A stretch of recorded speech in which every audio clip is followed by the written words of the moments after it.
Sama-sama kita mulakan kuliah tafsir dengan bacaan kitab Al-Fatihah.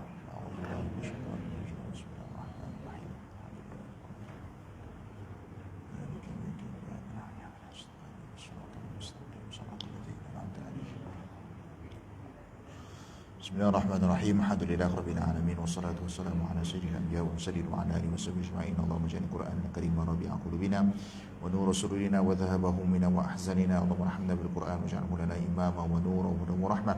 Allahumma dhakkirna min al-Qur'ani ma nusina wa 'allimna minhu ma jahilna warzuqna tilawatahu ana al-lail wa atraf an-nahar 'ala al-wajhi rudika ana waj'alhu lana hujjatan ya rabbal alamin. Sallallahu ala nabiyyina Muhammad walhamdulillahi rabbil alamin. Bismillahirrahmanirrahim. Alhamdulillahi rabbil alamin wassalatu wassalamu ala sayyidil anbiya wal mursalin wa ala alihi wa sahbihi ajma'in. Subhanaka la ilma lana illa ma 'allamtana innaka antal alimul hakim.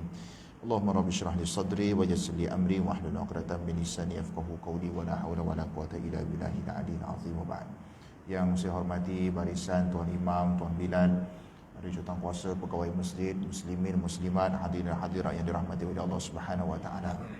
Alhamdulillah, sama-sama kita membesarkan Allah Subhanahu wa taala, memuji kebesaran Allah atas segala limpah kurnia, nikmat iman, nikmat Islam yang tidak dapat dijual dengan harga benda, dan kita dapat kecapi nikmat tersebut dengan izin daripada Allah Subhanahu wa taala. Maka sama-samalah kita memelihara nikmat iman dan nikmat Islam. Mudah-mudahan Allah kekalkan kita hidup dalam keadaan orang Islam dan mati pun sebagai orang beriman kepada Allah Subhanahu wa taala. Mudah-mudahan insya-Allah.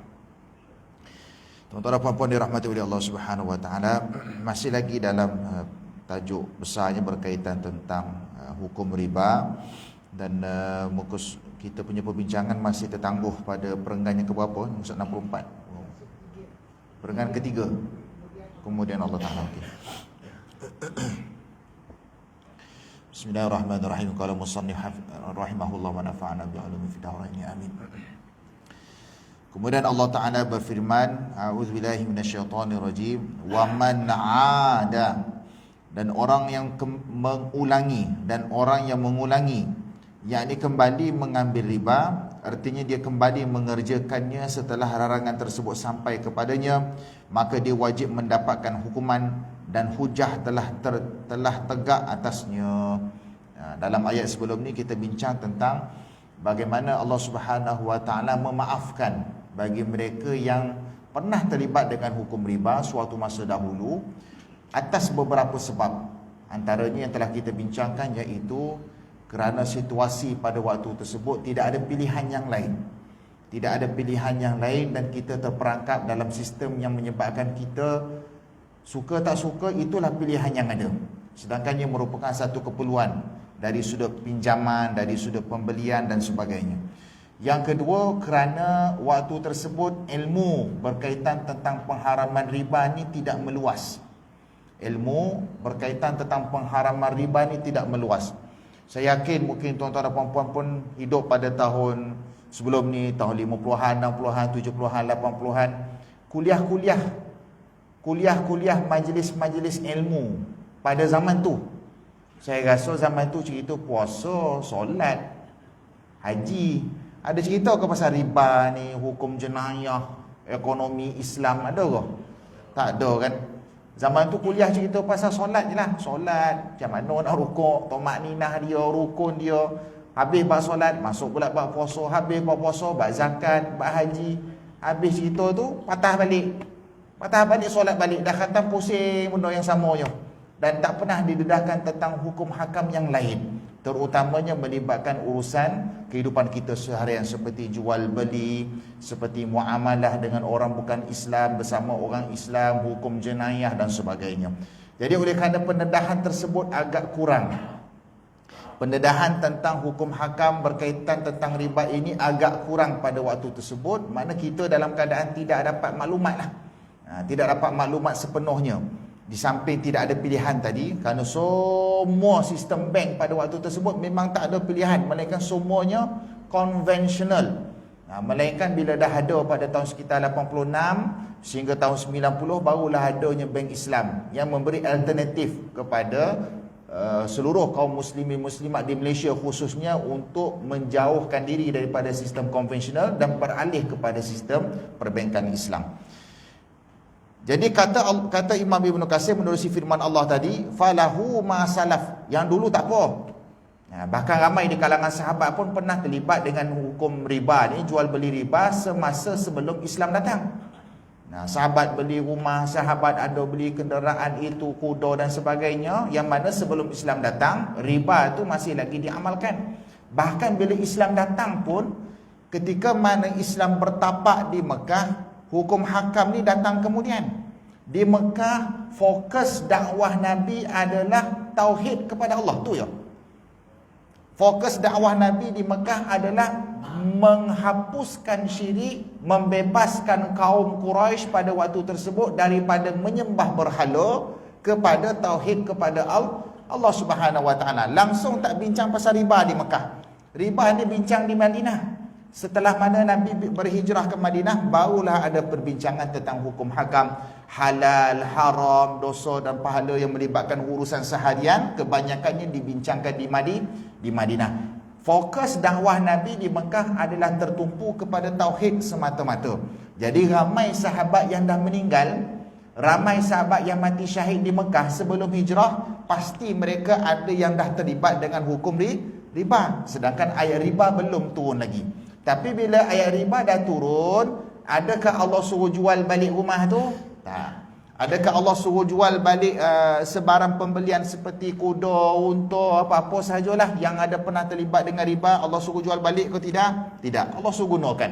Falahu ma salaf. Yang dulu tu semuanya Allah ampunkan.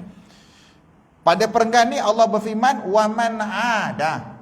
Barang siapa kembali balik, dia dah tahu dah hukum tu haram.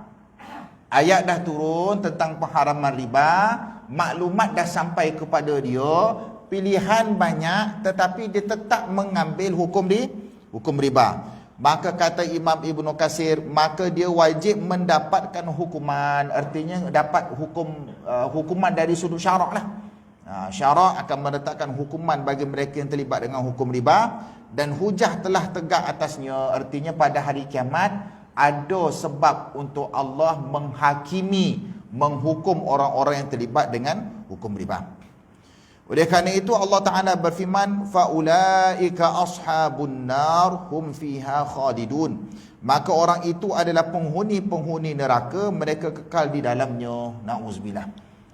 Artinya boleh jadi seseorang itu jaga hukum solat dia jaga, puasa dia jaga, hukum hakam yang lain semua dia jaga, tetapi oleh kerana terlibat salah satu daripada perkara yang natijah dia masuk neraka, itu yang kita takut tu.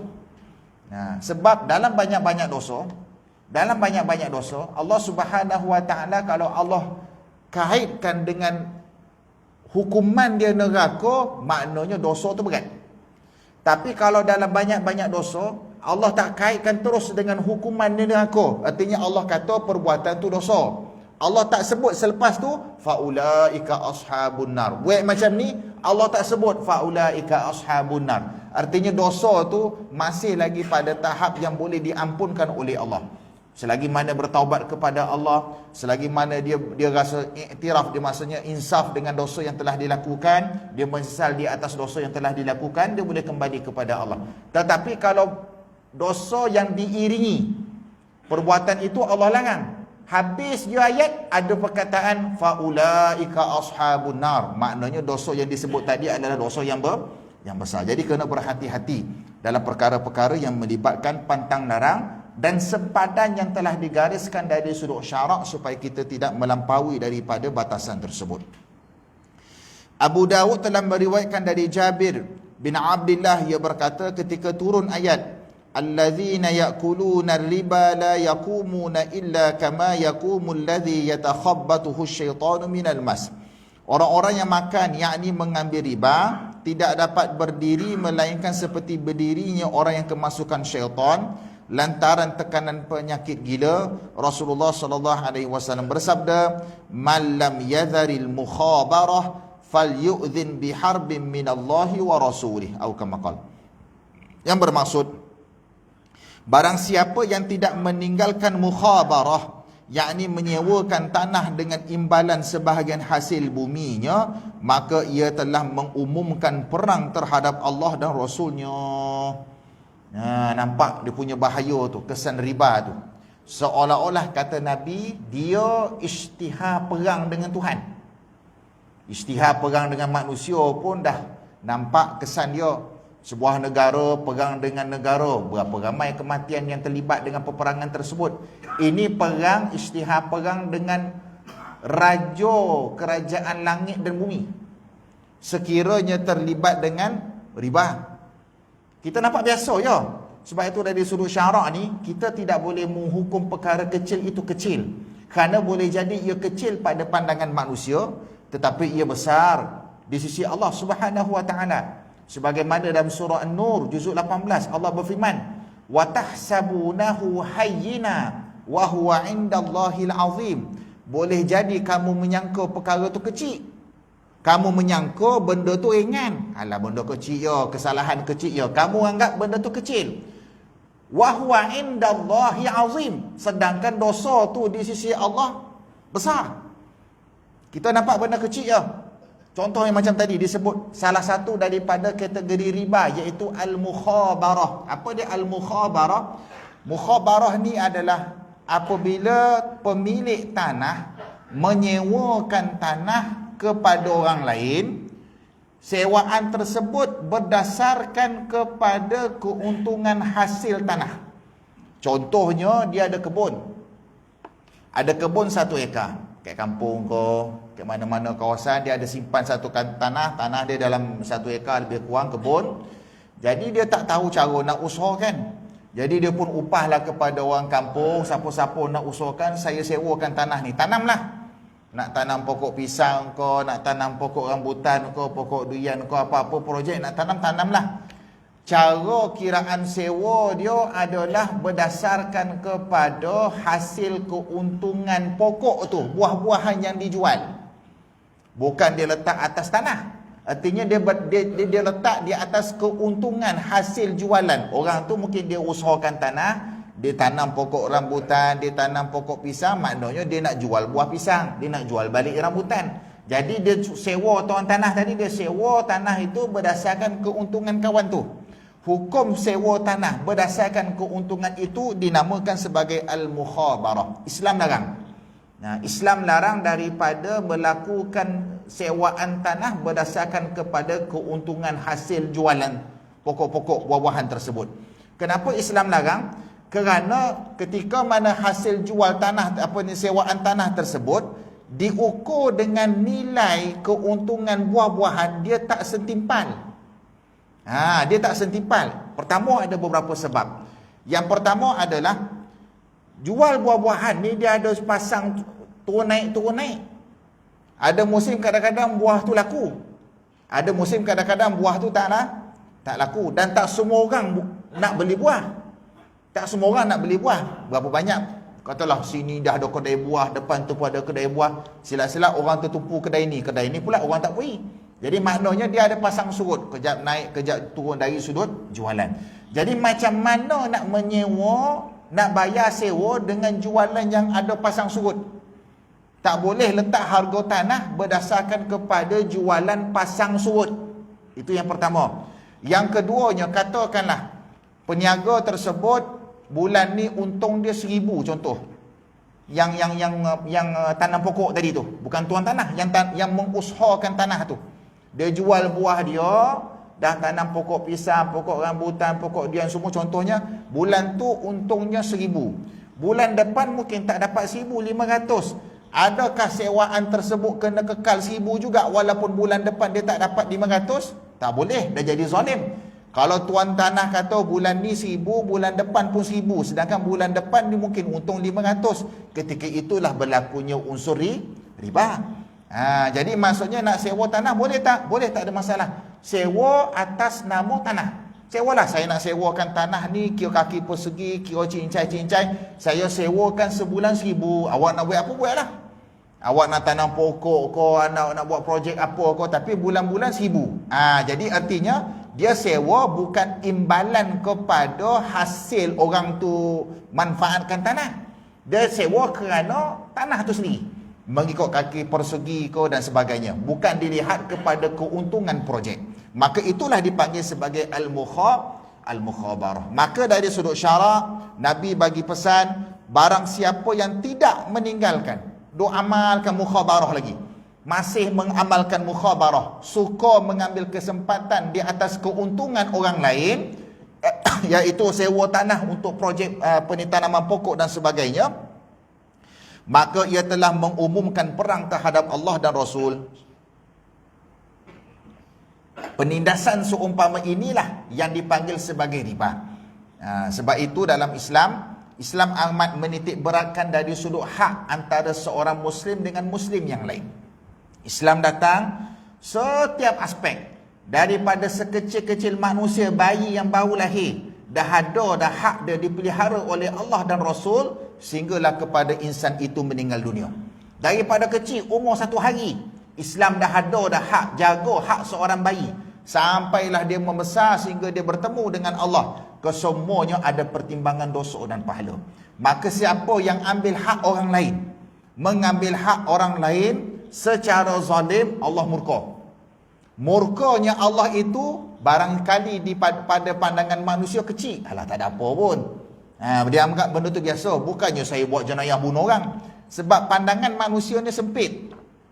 Pandangan kita semua ni sempit. Kita nampak jenayah tu mencuri, kita nampak jenayah tu bunuh orang, kita nampak jenayah tu minum arak, kita nampak jenayah tu, kita nampak yang tu saja. Memang betul.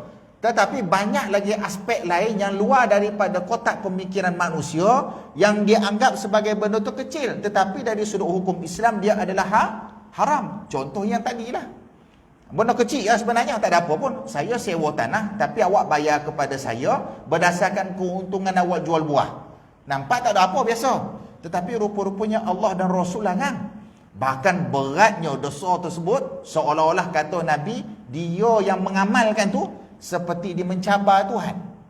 Siapa yang mengamalkan sistem mukhabarah ni, iaitu menyewakan tanah bukan kerana tanah, tapi menyewa tanah kerana keuntungan jual buah dan sebagainya, seperti dia mengisytihar perang kepada Allah dan Rasul. Na'udzubillah.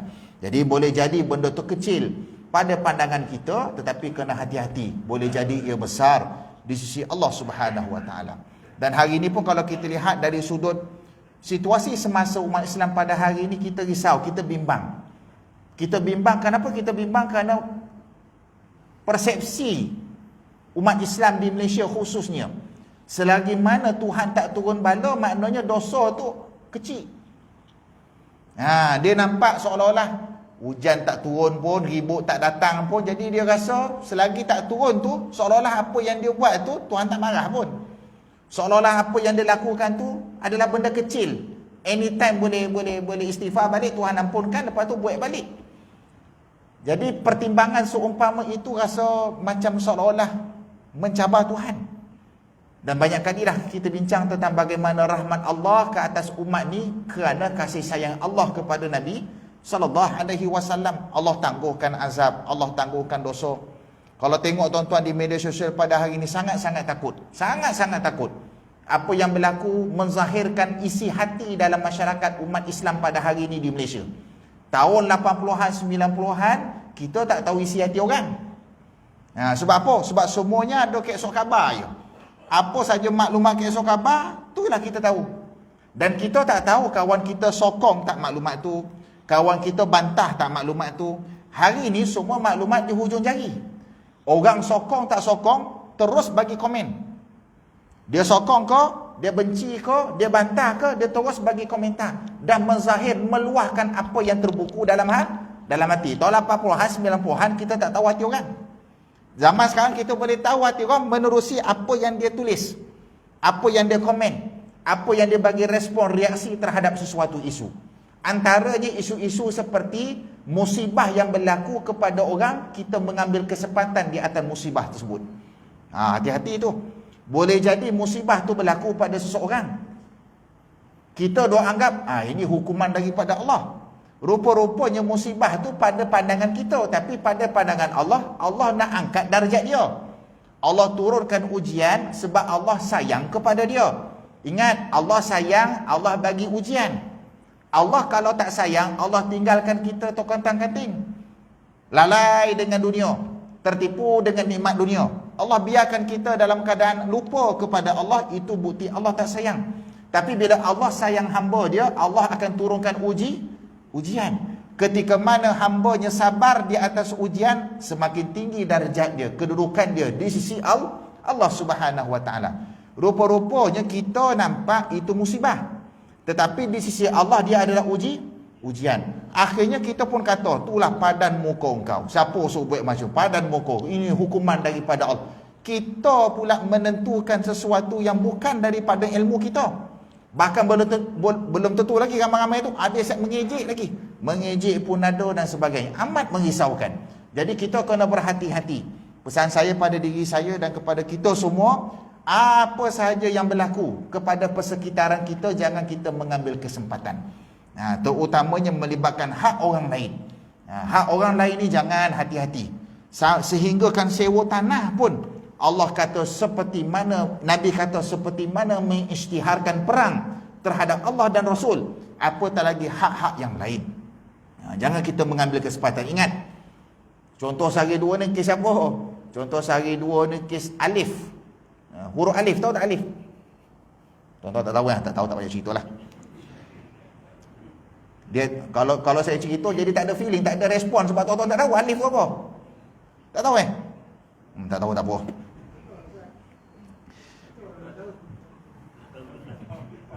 Yang muda-muda tahulah kot.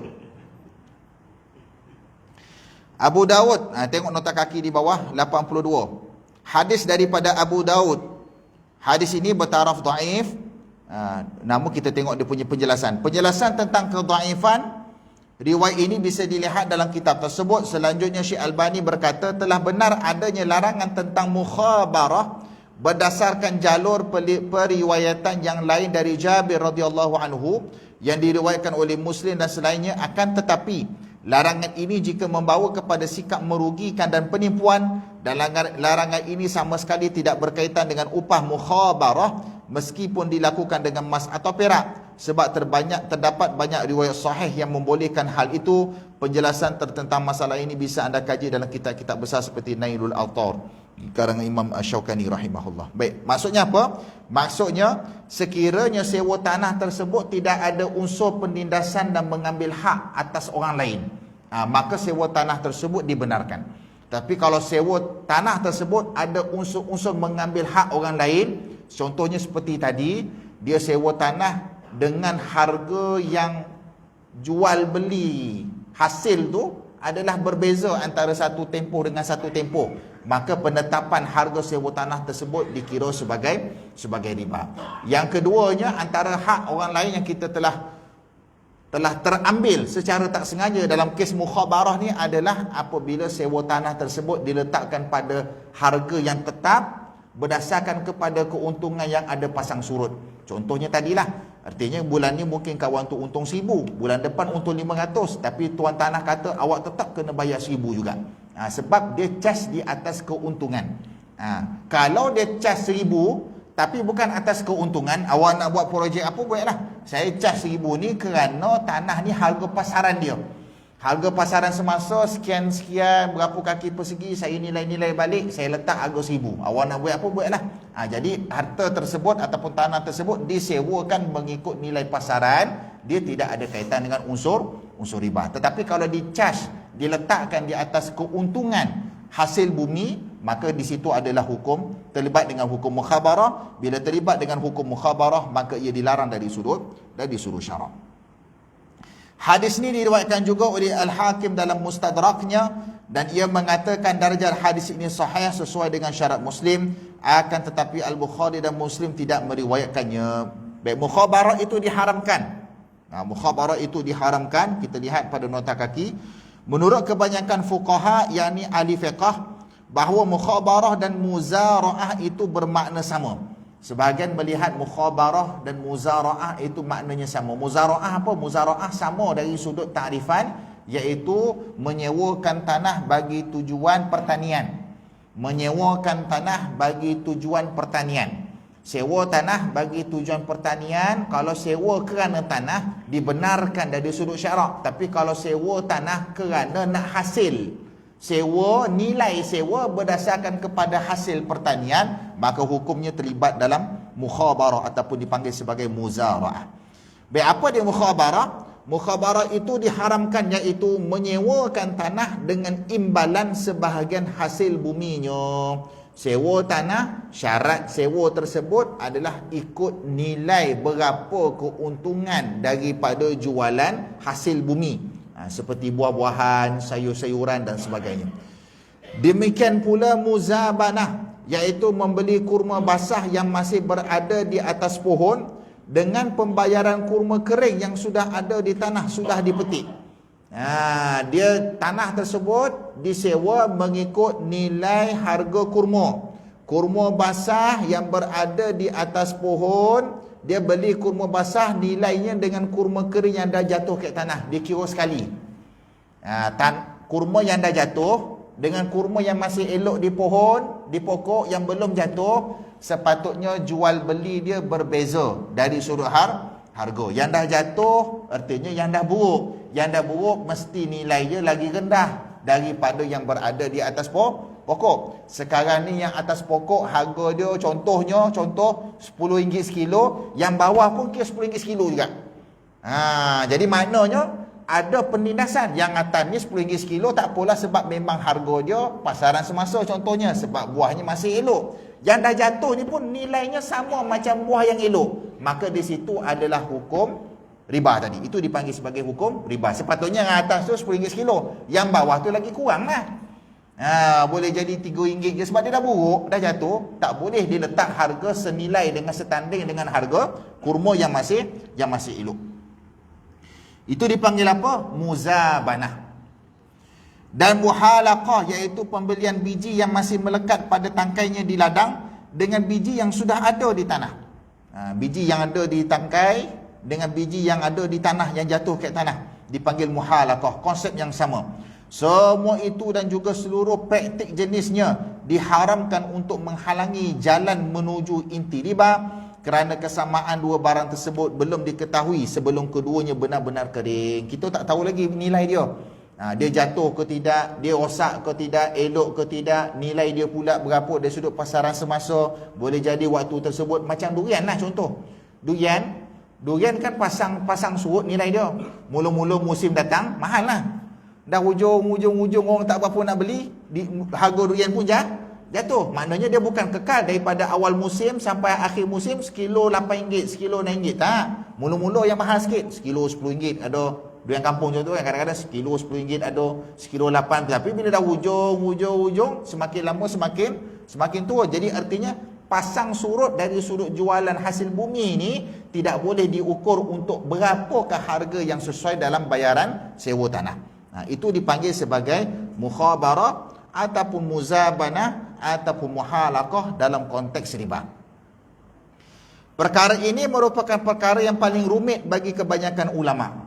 Sebab benda ni dia rumit tu, yang pertama kadang-kadang benda ni berlaku tanpa diketahui oleh orang lain. Sebab dia antara A dengan B.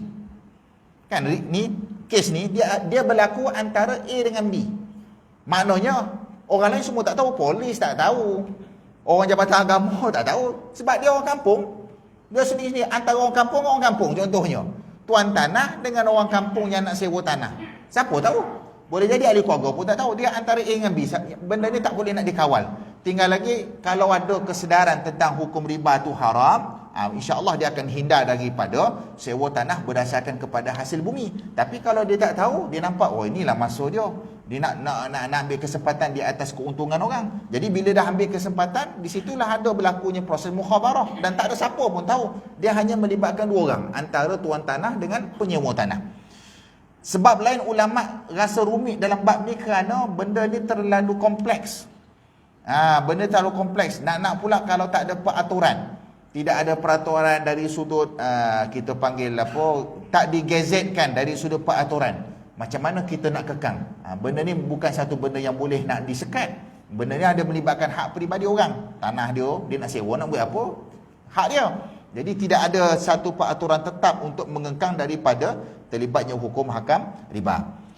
Sebab itu dalam hadis direkodkan di sini, Amirul Mukminin Sayyidina Umar bin Al-Khattab radhiyallahu anhu pernah mengatakan, tiga hal yang aku inginkan Rasulullah sallallahu alaihi wasallam mewasiatkan kepada kami dengan suatu wasiat yang bisa memuaskan kami.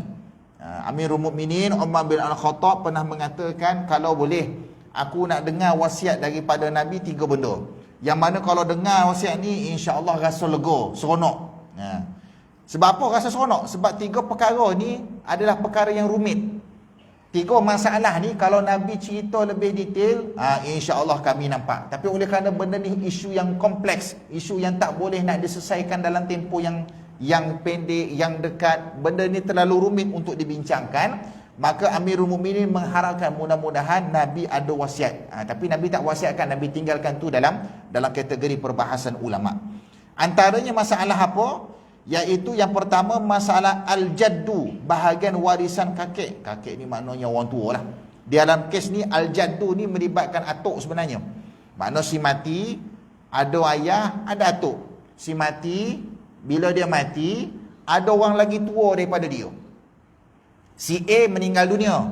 Bila meninggal dunia, harta warisan perlu difaraidkan. Kalau ada anak, senang cerita. Mana hak tu terus jadi turun kepada anak. Lelaki dapat separuh, yang perempuan dapat 1/4, ikut tertib lah. Tapi masalahnya kalau yang mati tu ada orang lagi tua daripada dia. Jadi pembahagian tu semakin lama semakin rumit. Sebab si mati tu ada lagi atas dia, ada ayah dia ke, ada nenek dia ke, ada atuk dia ke. Jadi pembahagian harta tu semakin rumit. Itu maksud Sayyidina Umar. Yang kedua al-kalalah, iaitu orang yang meninggal dunia tidak meninggalkan ayah dan anak. Dia meninggal dunia tidak meninggalkan ayah dan anak. Artinya ayah dan anak dia masih ada lah. Ayah dan anak, dia kata apa? Sorry, dia tidak meninggalkan ayah dan anak. Artinya ayah tak ada, anak tak ada. Ayah dah tak ada, anak dah tak ada. Jadi harta tu akan diambil oleh orang luar. Siapa orang luar? Kalau harta warisan tu dia dalam keluarga. Contohlah si A meninggal dunia, harta tu difaraidkan kepada isteri, anak-anak laki, anak-anak perempuan. Itu ya. Tapi sekarang ni atas pun tak ada, ayah tak ada, bawah pun tak ada. Bila tak, contohlah sebatang kara, contohlah nak bagi mudah faham. Laki ni dia hidup sebatang kara. Sebatang kara artinya dia tidak berkeluarga. Bila dia meninggal, harta tu patutnya boleh faraid kepada ayah. Ayah pun tak ada, mak pun dah tak ada. Bila tak ada, yang ni masalah ni. Dia akan pergi kepada sepupu, sepapat, saudara mara. Bila melibatkan saudara mara ni masalah sikit. Masing-masing ada kepentingan. Dia dah keluar daripada keluarga. Sepatutnya kepada anak, kepada ayah, sepatut susu jalur tu dia dah pergi kepada luar daripada keluarga, pergi kepada sepupu, pergi kepada saudara mara, pak cik, pak long, pak ngah, pak su, semua yang luar daripada keluarga tu. Sayyidina Umar kata kalaulah Nabi wasiatkan secara qat'i, artinya orang luar tak boleh ambil, senang. Tetapi dalam Quran dia tinggalkan benda tersebut dalam keadaan perlu diperbahasakan perinciannya bagaimana pengasingan harta tersebut mengikut hukum syarak. Jadi perbincangan tu agak rumit. Itu dimasukkan oleh Sayyidina Umar. Yang pertama, ada orang lagi atas. Yang kedua, tak ada langsung atas. Bawah pun tak ada, anak tak ada. Atas pun tak ada, ayah pun tak ada. Nanti harta tu boleh pindah kepada orang luar. Yang ketiga iaitu permasalahan riba. Dari isu riba lah yang menyebabkan Sayyidina Umar rasa agak sukar untuk bincangkan perkara tersebut, kerana ia boleh melibatkan riba ni dalam pelbagai aspek jual beli, pinjaman dan sebagainya. InsyaAllah.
Tuan-tuan dan puan-puan dirahmati oleh Allah Subhanahu Wa Taala, kita sambung sikit lagi. Dan permasalahan riba sangat-sangat kompleks. Dia bukan satu benda riba ni. Dia boleh jadi benda tu jelas. Kadang-kadang benda tu tersembunyi. Yang tersembunyi itu yang kita takut. Sebab kita tak perasan. Rupa-rupanya di sebalik sewa beli, dari sudut pinjaman, jual beli, ada unsur riba. Yang boleh jadi si pembeli dan penjual reda. Kan yang pertama yang tak reda ni confirm lah. Kan penjual, contoh mudah lain, pemiutang mengenakan cas lebih kepada penghutang. Penghutang pula tak reda contohnya, itu jelaslah zalim, terlibat ada padanya hukum riba. Yang kedua, itu tak apa jelas. Yang kedua ni adalah yang tak perasan. Penjual reda, pembeli pun reda. Dengan harga tu, penjual jual barang reda, pembeli pun membeli barang tu, harga pun dia reda. Tetapi rupa-rupanya nilai transaksi penjualan tersebut ada hukum riba. Yang tu yang kita takut tu. Sebab kita tak perasan. Kita ingatkan reda kedua-dua pihak tu artinya dah bebas daripada riba. Rupa-rupanya tidak. Macam kes sebelum ni lah yang cerita pasal hadis tentang seorang sahabat jual kurma tu. Dia jual, dia reda. Yang membeli pun reda. Rupa-rupanya jual kurma di atas harga yang sama. Sedangkan kurma tu bercampur aduk antara kurma yang elok dengan kurma tak elok, ada hukum riba. Sahabat yang jual tu dia tak tahu.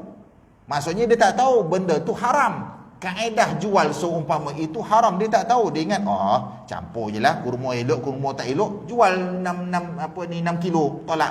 Yang kawan tu pun terima. Rupa-rupanya walaupun dua-dua tu reda, tetapi proses tu, proses, dua-dua sahabat tak perasan tu. Sahabat A yang penjual pun tak tahu, sahabat yang membeli pun tak tahu. Rupa-rupanya proses tu ada hukum riba. Maka bila ditanya kepada Nabi SAW, Nabi ajar balik cara nak bersihkan proses jual beli tadi daripada terlibat dengan hukum riba.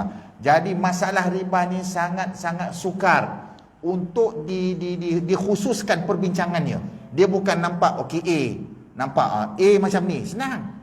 Dia bukan nampak dengan benda, dia bukan nampak dengan satu permasalahan kita faham macam ni, maka yang lain tu bukan riba. Dia boleh jadi berubah.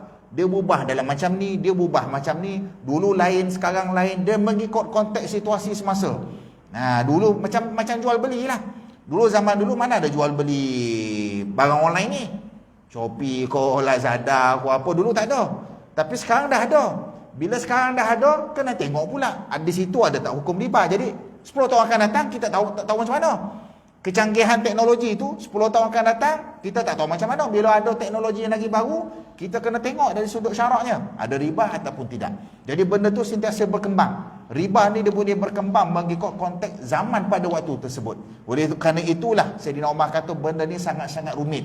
Perlukan kepada wasiat daripada Nabi SAW untuk melegakan sebagai panduan tentang masalah-masalah melibatkan riba, pewarisan harta dan sebagainya. Maksudnya adalah sebahagian masalah yang di dalamnya terdapat percampuran riba, sedangkan syariat telah menetapkan bahawa sarana yang membawa kepada sesuatu yang diharamkan itu hukumnya haram, kerana sesuatu yang menyampaikan kepada yang haram adalah haram. Dari sudut syarak, asbab kepada berlakunya haram, maka asbab itu juga adalah haram. Contohnya nak bagi mudah faham, contoh katakanlah arak, contoh. Nak pegang atau ni arak kan tak berani pula, kejap lagi nak minum air ni dah. Katakanlah arak. Baik, kita tahu dah arak ada depan mata kita ni, contohnya arak ni haram. Minum dia adalah haram, contoh, dah tahu dah. Maka apa-apa sahaja yang membawa kepada kewujudannya itu juga haram. Reba lori yang tarak, perbuatan kojo tersebut haram. Yang tolong buat kilang proses buat botol tu, pekerjaan itu haram. Apa sajalah yang cashier melibat cashier yang jual apa ni, ambil terima duit apa semua tu, ada terlibat dengan arak tu, haram. Sebab itu terkejut nak bunyi apa ni.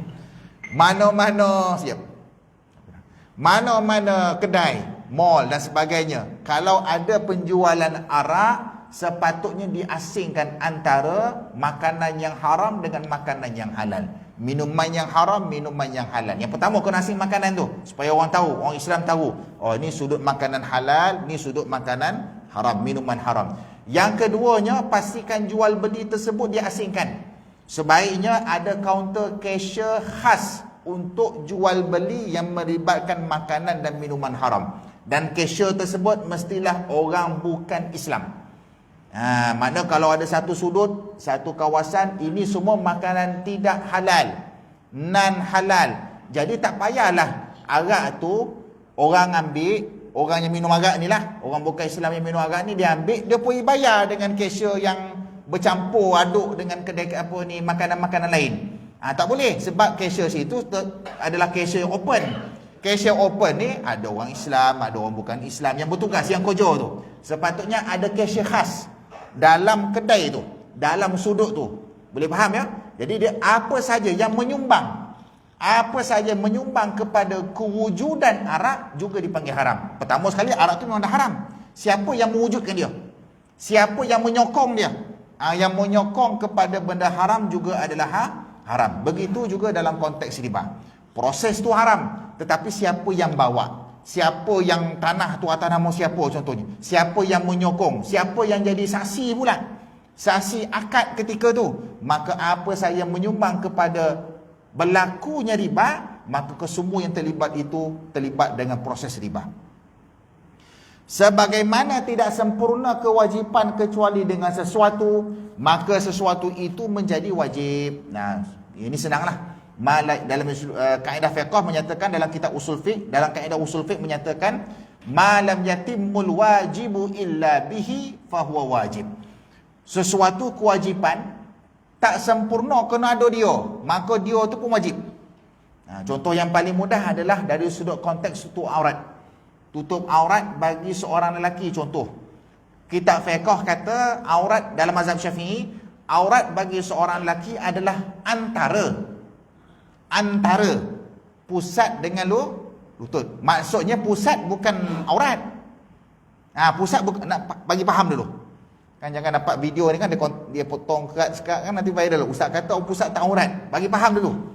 Kitab fiqh kata antara pusat dengan lutut. Maknanya pusat asalnya pusat bukan aurat. Asalnya pusat bukan aurat, kepala lutut bukan aurat. Sebab kaedah fiqh dalam bab aurat kata antara. Bagi faham tu dulu. Baik, sekarang ni kalau kita solat, kita tutup tu yo. Jangan bayang. Tutup tu yo. Maknanya kita solat, kita tutup antara pusat dengan lutut tu ya, tutup tu ya. Kita pun Allahu Akbar. Tambah sekali orang panggil gila dah dia ni, tu yang pertama sekali. Yang keduanya, rasa-rasa sah tak solat kita? Sebab apa tak sah? Sebab bila melibatkan pergerakan, kan kita solat kejap-kejap berdiri, kejap turun naik, bangkit balik, turun naik, bangkit balik. Kita dah tutup ni, ngam-ngam tutup. Ibarat kata ngam-ngam tutup, betul-betul bawah pusat, betul-betul atas kepala lutut. Sebab fiqh kata antara pusat dengan ngam-ngam tutup. Okey, lepaslah hukum wajib tu. Tapi bayangkan bila solat, bila kita solat, kita nak turun, agak-agak tak ternaik ke dia punya seluar tu? Pakai seluar pendek lah contoh, tak ternaik ke kan? Bila naik, duduk dia, kan seluar kan bergerak, duduk jadi macam ni, kan bila berdiri dia turun balik. Jadi maknanya dia dah jadi tak sempurna. Ketika berdiri, elok tutup. Tapi bila sujud ke duduk antara dua sujud, dia dah ternaik ke atas. Jadi aurat tu sekejap buka, sekejap tu tutup. Maka ulama kata tutup pusat dengan lutut pun jadi wajib. Asalnya tak wajib. Asalnya adalah antara. Tapi oleh kerana tak sempurna aurat tanpa tutup pusat, tak sempurna aurat tanpa tutup kepala lutut, maka tutup pusat dan kepala lutut hukumnya jadi wajib. Asal tak wajib. Sebab kaedah asal antara pusat dengan lutut. Tapi oleh kerana kalau nak solat tak sah. Sebab bila melibatkan pergerakan, kadang-kadang tersingkap aurat kita, kadang-kadang tutup balik. Ketika berdiri sempurnalah, sebab kain tu turun bawah. Tapi bila kita duduk antara sujud, duduk tahiyat, kain tu akan tersingkap naik ke atas. Jadi terbuka aurat. Ketika itu kata ulama, malam yatimul wajibu illa bihi fahuwa wajib. Benda wajib tak jadi sempurna disebabkan tak ada dia, maka dia ni pun jadi wajib juga. Begitulah dalam perbahasan tentang hukum riba. Siapa yang menyumbang kepada haram, maka yang menyumbang kepada haram itu juga adalah hukumnya haram. Wallahu ta'ala alam. Setakat tu dululah. Ni ada satu soalan ni. Ada soalan daripada jemaah tanya tentang menyewa tanah berkonsepkan keuntungan jualan. Contoh 40% tuan tanah, 60% penyewa, berpandukan jualan keuntungan. Boleh tak sewa tanah mengikut kepada keuntungan? Yang pertama, sewa tanah, kalau kita ambil kepada sewa itu berdasarkan kepada keuntungan buah-buahan hasil bumi tadi. Kita sewa tanah berdasarkan kepada berapa untung jual durian, berapa untung awak jual rambutan, jual pisang, jual apa-apa pohon, apa-apa buah-buahan lah.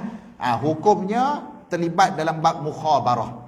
Sebab apa terlibat dengan mukhabarah? Kerana ukuran kepada nilai tanah tak boleh diukur dengan benda yang tak ada kaitan dengan tanah. Maksudnya tak ada kaitan tu apa? Tanah lain, buah-buahan ni lain. Jadi benda tersebut dia tak setanding, tak setara antara tanah dengan buah-buahan. Kemudian pasang surut nilai jualan tersebut. Ada masa bulan harga tu naik, ada masa harga bulan tu turun, maka jual sewa tanah tersebut tidak boleh diukur dengan hasil keuntungan jual buah-buahan. Tetapi kalau kita sewa tanah berdasarkan kepada keuntungan tu boleh jadi orang tu sewakan tanah untuk projek-projek yang lain. Buah-buahan sebaiknya tak termasuk. Sebaiknya tidak termasuk. Boleh tak kalau sewa tanah untuk projek-projek yang lain? Sewa tanah untuk projek-projek yang lain di mana hasil jualan itu 40%, contoh 40% masuk kepada tuan tanah, 60% penyewa, 40% tuan tanah, yang tukang sewa penyewa tu dapat 60%. Baik, lihat kepada apa keuntungan tersebut. Maksudnya keuntungan tu di atas projek apa. Kalaulah keuntungan tersebut melibatkan, pertama sekali tadilah, kalau melibatkan buah-buahan, masuk kategori mukhabarah.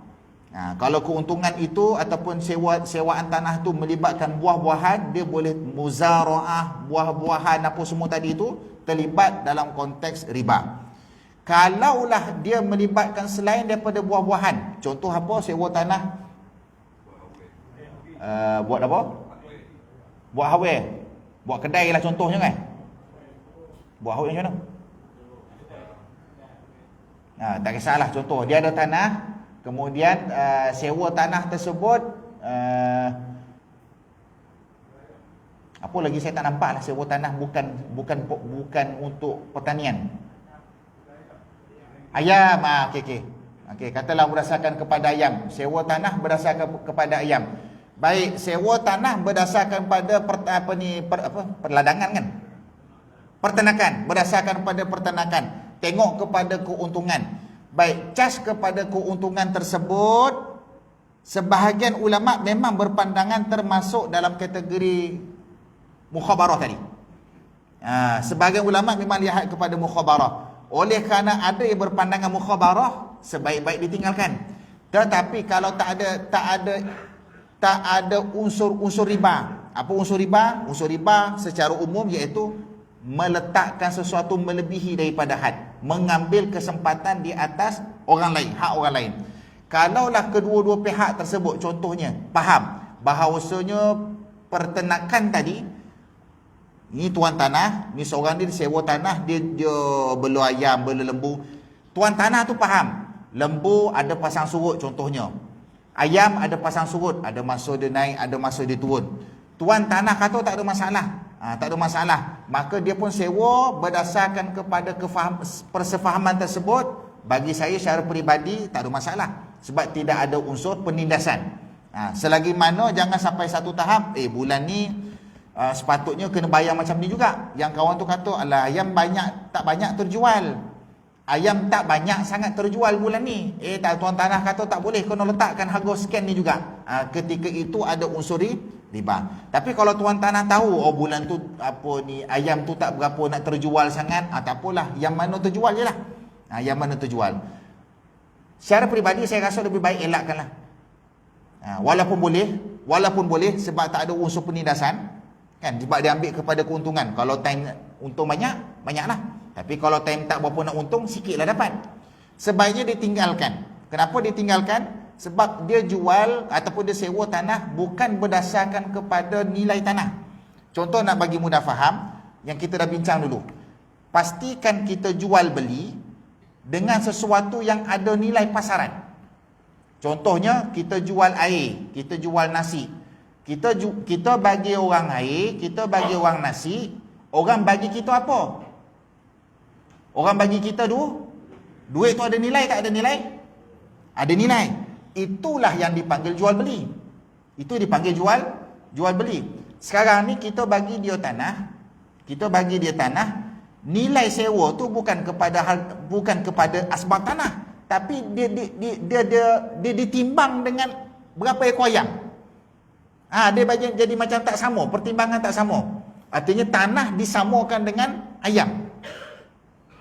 Macam sebelum ni lah. Apa hadis sebelum ni?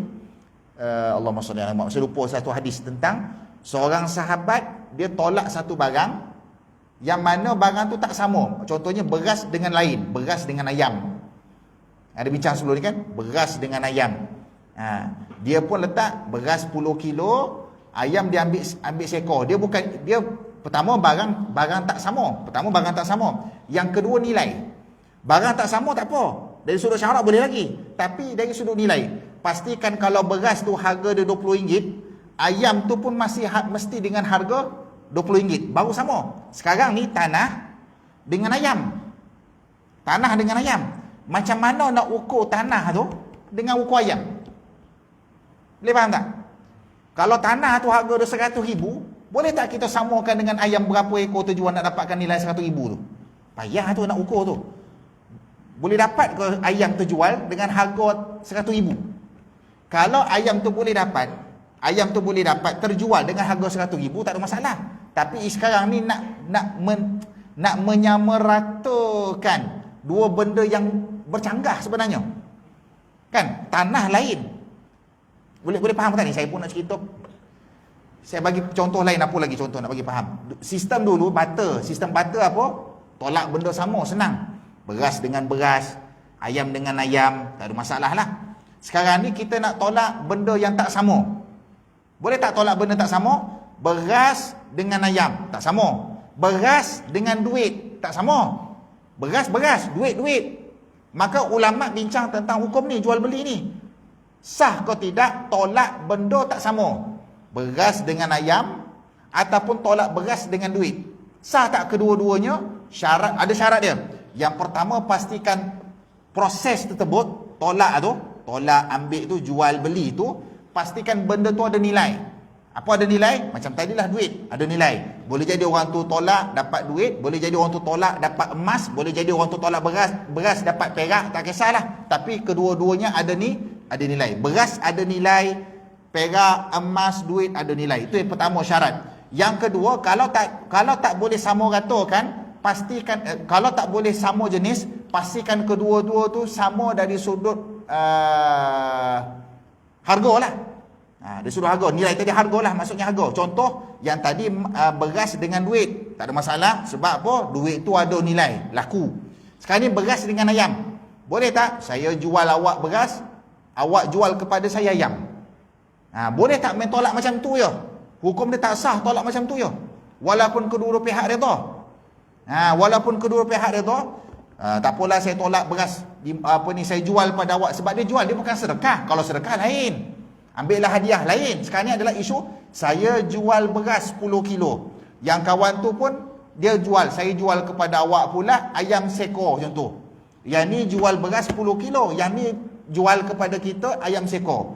Iaitu pertukaran antara jual beli tersebut adalah beras dengan ayam. Sekarang ni boleh tak dua-dua redha? Si A terima, si B pun terima. Dua-dua redha. Walaupun dua-dua redha, tapi dari sudut syarak dia ada unsur riba. Faham tu?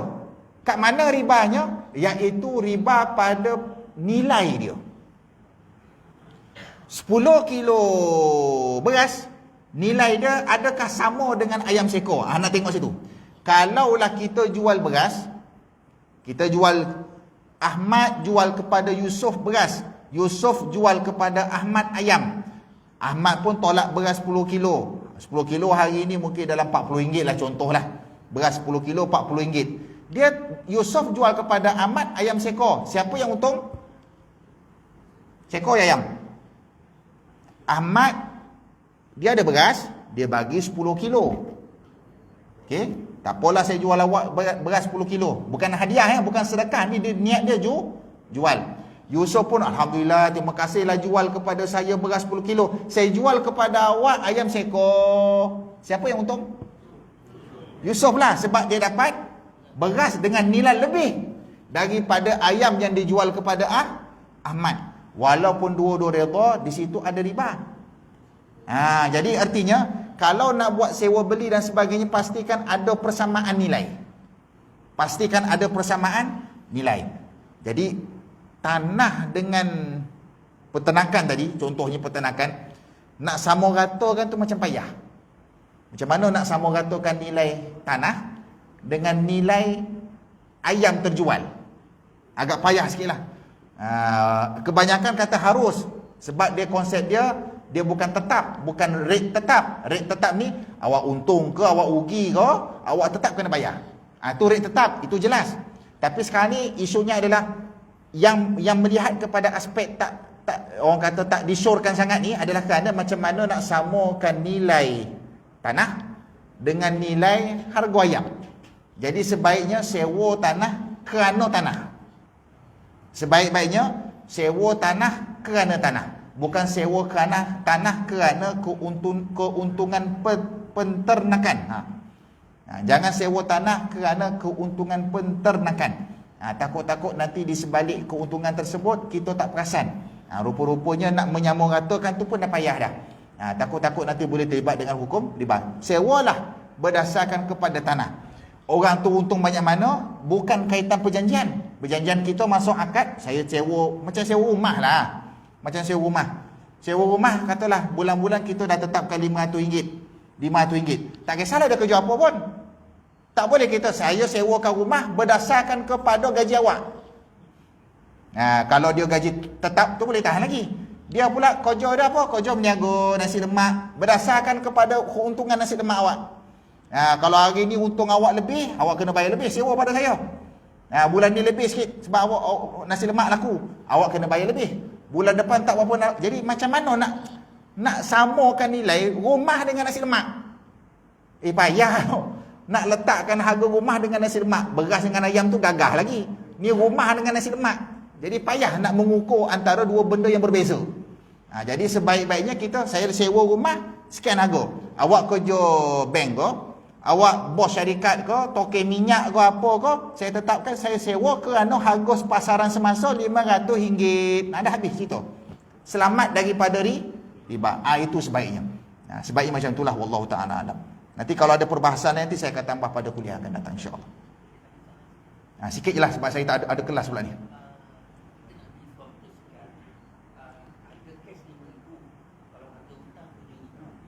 Cash RM5,000, hutang RM7,000.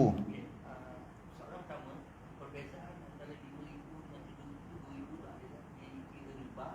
Okey. Yang kedua, orang kata kalau kita nak beli motosikal tu jangan tanya tunai, terus tanya hutang. Sebab nak elakkan kita terlibat dengan riba. Ini saya dah jawab dah dulu ni. Ingat dah jawabkan dulu kan? Kita ringkas je lah, saya jawab ringkas je. Sebenarnya kita beli kereta, sebenarnya contohlah kereta Proton baru keluar apa, S70. S70 harga dia 80k. Kita duk kira-kira balik bulan-bulan bayar ni sampai ke 9 tahun nanti jadi 100k. Kita pun mula fikir 20k ni riba ni kan. Kita mula fikir 20k tu riba. Sebab bulan-bulan kan kena bayar 1000. Cukup 9 tahun, rupa-rupanya seolah-olah 100k. Harga sebenarnya 80k. Tapi kita buat pinjaman dengan bank, bayar bulan-bulan selama 9 tahun bayar tu, rupa-rupanya total jadi 100k. Baik, pertama sekali, saya dah bagi tahu banyak kali lah dalam kuliah sebelum ni, ambil pinjaman yang berlandaskan kepada syarak. Berlandaskan kepada Islam, buat perjanjian akad tersebut. Itu yang pertama. Itu pilihan yang terbaik lah. Yang kedua, sebenarnya adalah kita bukan beli kereta. Kereta 80,000, kita beli dengan bank. Setelah mana bank beli kereta, dia jual balik kepada kita. Bank, dia beli dengan Proton 80k. Lepas tu dia nak jual kita 100 kok, dia nak jual kita 120 kok, tak ada masalah dah. Jadi artinya bukan kita beli kereta 80, kita beli dengan bank. Bank jual berapa kat kita? 100. Itulah perjanjian dia. Jadi 20k tadi tu adakah riba? Bukan riba lah. Faham ke tidak ni? Nampak melopong dia. Contoh lain nasi lemak lah. Nasi lemak, saya selalu bagi bandingan sebab benda ni melibatkan urusan seharian kita. Nasi lemak, kuih dan sebagainya. Contohlah, katalah nasi lemak. Nasi lemak tu ada sambal ikan bilis, ada timun, ada telur, ada bungkus dengan suap khabar. Kos satu nasi lemak tu ya. Kos satu nasi lemak tu RM1 contoh. Kos dia RM1. Tuan kosnya dia pergi kedai kan. Penjual nasi lemak tu dia pergi kedai beli daun pisang, dia beli suap khabar, dia beli beras, balik rumah dia masak, dia beli ikan bilis, dia tumis ikan bilis apa semua. Kos satu nasi lemak RM1. Kita beli dengan dia jual RM1.50. Adakah 50% tu riba? Bukan riba, tu keuntungan dia. Berapa dia nak jual, suka hati dia lah. Sebab dia ambil barang mentah, dia buat, dia proses apa semua, jadi sekian nasi lemak nama dia nak jual berapa ikut dia. Macam tu dengan bank. Kita bukan beli kereta S70 Proton tadi tu 80k. Dia ibarat seperti bank telah beli kepada Proton harga 80, bank nak jual kita berapa, hak dia sebab dah jadi hak bank. Kereta tu dah jadi hak bank. Sebab tu bila orang tanya, oh cantik lawa kereta awak. Bukan kereta saya, kereta bank. Sebab apa? Sebab bank yang jual balik kat kita. Selagi tak bayar, bukan kereta kita tu. Kita berhutang bukan dengan Proton, kita berhutang dengan bank. Bank ambil bahan mentah. Apa bahan mentah? Kereta tu. Belum on the road lagi tu. Dia ambil bahan mentah, campur dengan cukai jalan, insurans apa semua. Baru siap, nasi lemak siap. Kereta S70 yang dah siap. Kereta S70 belum siap, tak boleh lah jalan atas jalan raya sebab tak ada rotek lagi, tak ada insurans lagi. Itu nasi lemak belum siap. Nasi lemak dah siap, S70 dah siap, campur insurans, campur rotek dah siap dah. Tuan kereta tu kata, Maybank kau apa bank tadi lah, kata, dia nak jual 100,000 lah. Ikut dia nak jual apa. Selagi mana kita setuju, kita sign agreement, kita bukan berhutang dengan dia, kita berhutang dengan bank. Kita berhutang dengan penjual nasi lemak tu. Bukan kita berhutang dengan kedai jual beras, kedai jual daun pisang, kedai jual ikan bilis tu. Sebab itu yang mentah. Begitu juga dalam konsep jual beli. Jadi pertama, ambil pilihan syarak, ada unsur akad, insya-Allah bebas daripada riba. Yang kedua, yang konsep itu bukan konsep riba. Jelas itu bukan konsep riba. Baik rumah, baik kenderaan kereta, apa saja kita fikir bank beli. Bukan kita beli, bank yang beli dulu. Bank beli dulu, kemudian dia jual balik kepada kita. Jadi kita beli dengan bank sebenarnya, bukan kita beli dengan kedai kenderaan tersebutlah. Wallahu taala alam. Bismillahirrahmanirrahim. Alhamdulillahirabbil alamin. Wassalatu wassalamu ala sayyidina nabiyina Muhammadin wa ala alihi wasallam ajmain. Allahumma ja'alna Qur'anan lana fi dinina qarina wa fil qawmi safil qiyamati syafi'a wa ala sirati nura wa ila jannati rafiqa minan nar sirran hijaba wa ila khairat kulli hadari ila imama bi fadlika wa judika wa karamika ya arhamar rahimin. Sallallahu alaihi wa sallam. Walhamdulillahirabbil alamin.